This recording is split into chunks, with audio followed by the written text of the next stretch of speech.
Hi friends, അപ്പോൾ ഇന്ന് നമ്മുടെ ജയൻ രവി, നയൻതാര എന്നിവരൊക്കെ പ്രധാന വേഷത്തിലെത്തിയ ഇറൈവൻ എന്ന് പറയുന്ന സിനിമ ഇന്ന് റിലീസായിരിക്കുകയാണ്. ഈ സിനിമയുടെ ട്രെയിലർ കണ്ടപ്പോൾ ഒരു സൈക്കോ മൂഡ് ആ ഒരു ലെവലിലാണ് പൊക്കുന്നത്. അപ്പോൾ കണ്ടിറങ്ങിയ പ്രേക്ഷകരോട് എങ്ങനെ ഉണ്ടായിരുന്നു കേട്ടു നോക്കാം.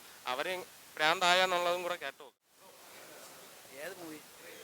അയ്യോ, തലവേദന എടുത്താണ് ഇറങ്ങി വന്നത്. ഉറങ്ങാനും പറ്റില്ല, ഇരിക്കാനും പറ്റില്ല, ആ സിറ്റുവേഷനായിരുന്നു. ദൈവം ആരും കാണാൻ പോകില്ല, അത്രയേ ഉള്ളൂ. അടിപൊളി അടിപൊളി അടിപൊളി. മെമ്മറീസിൻ്റെ മൂവിയുടെയൊക്കെ ആ ഒരു ലെവലുണ്ട് പടം. ആ ഒരു പാറ്റേൺ തന്നെയാണ് പിടിച്ചിരിക്കുന്നത്. ക്ലൈമാക്സ് കൊള്ളാം, നല്ല പടം. ജയൻ രവി നല്ല നല്ല രസമുണ്ട്. എന്താ ഒരു വ്യത്യാസമുണ്ട് പടം, കൊള്ളാം. ഇല്ല, ഒരാവറേജ്. ഇരുവനല്ലേ, വലിയ അത്ര എനിക്ക് ഇഷ്ടമില്ല. എൻഗേജിങ് അല്ല, വയലൻസും കാര്യങ്ങളൊക്കെ ഉണ്ട്. പക്ഷെ നമുക്ക് സംഭവിക്കാന്ന് നമുക്ക് പെട്ടെന്ന്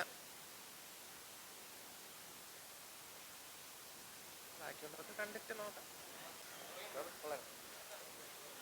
അല്ല, അങ്ങനെ ക്രൈം ത്രില്ലറാണ്. അപ്പം കൊള്ളാം, നൈസ് പടമായിരുന്നു. വലിയ വിഷയമില്ല, സെയിം തന്നെയാണ്, പണ്ടത്തെ പോലെ തന്നെയാണ്. നല്ല പടമായിരുന്നു. ബ്രോ, ഇത്രയും കേവലം കെട്ട ഒരു സൈക്കോ ത്രില്ലർ ഞാൻ കണ്ടിട്ടില്ല. ദയവ് ഏതായാലും കാണാൻ വരല്, കൂറപ്പടം. ഇരവൻ കൊള്ളായിരുന്നു. ഒരു കുറച്ച് ഡിഫറെൻ്റ് ആയിരുന്നു. ത്രില്ലർ സിനിമകളെ വെച്ച് പോകുമ്പോൾ കുറച്ച് ഡിഫറെൻ്റ് ആയിരുന്നു. ജയൻ രവി നല്ലത് ചെയ്തിട്ടുണ്ട്, നയൻതാര നല്ലത് ചെയ്തിട്ടുണ്ട്. വെർത്ത് ആച്ചാണ്, പൈസയ്ക്ക് നല്ലതാണ്. കിടിലൻ പടം, സൂപ്പർ പടം, നല്ല രസം. ജയൻ രവിയുടെ ആക്ടിങ്ങിന് സൈക്കോ, അതിൽ 2 വില്ലനുണ്ട്. അതിൽ രണ്ടാമത്തെ വില്ലൻ അടിപൊളിയായിരുന്നു, സൂപ്പറായിരുന്നു.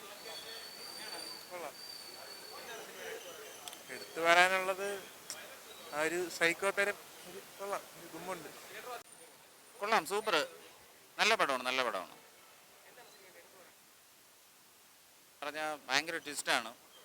അപ്പോൾ സംഭവം തീരെ കൊച്ചുകുട്ടികളായിട്ട് വന്നിരുന്ന് കാണാൻ വേണ്ടിയിട്ട് ബുദ്ധിമുട്ടാണ്. ഇല്ലെങ്കിൽ കൊള്ളാം.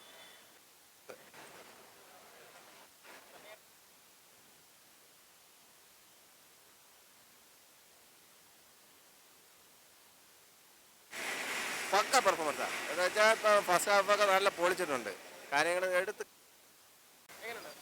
നല്ല ഫിലിമായിരുന്നു, നല്ല ട്വിസ്റ്റൊക്കെ നല്ലതായിരുന്നു, എൻഗേജിങ് ആയിരുന്നു. അതെ അതെ, തിയേറ്ററിൽ തന്നെ കാണണം. നല്ലതാണ് നല്ലതാണ് നല്ലതാണ്. നയൻതാര അൺവാണ്ടഡ് ആയിട്ട് തോന്നി, വേറെ പ്രശ്നമില്ല. സാധാരണ ഒരു സൈക്കോ മൂവിയുടെ അത്രയും വന്നിട്ടില്ല. സ്ലോ ആയിരുന്നു. സെക്കൻഡ് ഹാഫ് കുറച്ചുകൂടി ഇൻട്രസ്റ്റിംഗ് ആയിട്ട് തോന്നി. എന്നുവെച്ചാൽ രാക്ഷസിന്റെ മോഡലല്ല, അതുമായിട്ട് കമ്പയർ ചെയ്യാൻ പറ്റിയല്ല. വയലൻസ് സീൻസ് ഉണ്ട്, ഇല്ലാന്ന് പറയില്ല, പക്ഷെ എന്നാലും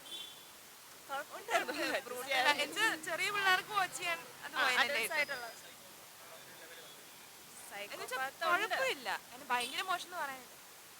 എന്നുവെച്ചാൽ ഒരേ പാറ്റേൺ പെർഫോമൻസ് നല്ലതാണ്. നെഗറ്റീവ് ക്യാരക്ടർ ഭയങ്കര ബ്രില്യൻ്റ് ആയിട്ടുണ്ട്. ഇത്തിരി ലാഗുണ്ട്. മേക്കിംഗ് അടിപൊളിയാണ്. വയലൻസ് ഒക്കെ ഒത്തിരി അധികം കാണിച്ചിട്ടുണ്ട്. അത് ഇതുവരെയ്ക്ക് നമ്മുടെ ഈ ഒരു ഇൻഡസ്ട്രിയിൽ ഇല്ല. ഭയങ്കരമായിട്ട് വയലൻസ് കാണിച്ചിട്ടുണ്ട്. പക്ഷെ ഇച്ചിരി ലാഗുള്ള പോലെ ഫീൽ ചെയ്തു. നമ്മുടെ തനി ഒരുവൻ ഫീലൊക്കെ കിട്ടുന്നുണ്ട് അവർ തമ്മിലുള്ള കോമ്പോ. കുഴപ്പമില്ലെന്ന് വെച്ച് കഴിഞ്ഞാൽ ഒറ്റത്തോടെ കാണാം. കുഴപ്പമില്ല, രാക്ഷസന്റെ അത്രയൊന്നും ഇല്ല, എന്നാലും കണ്ടിരിക്കാം.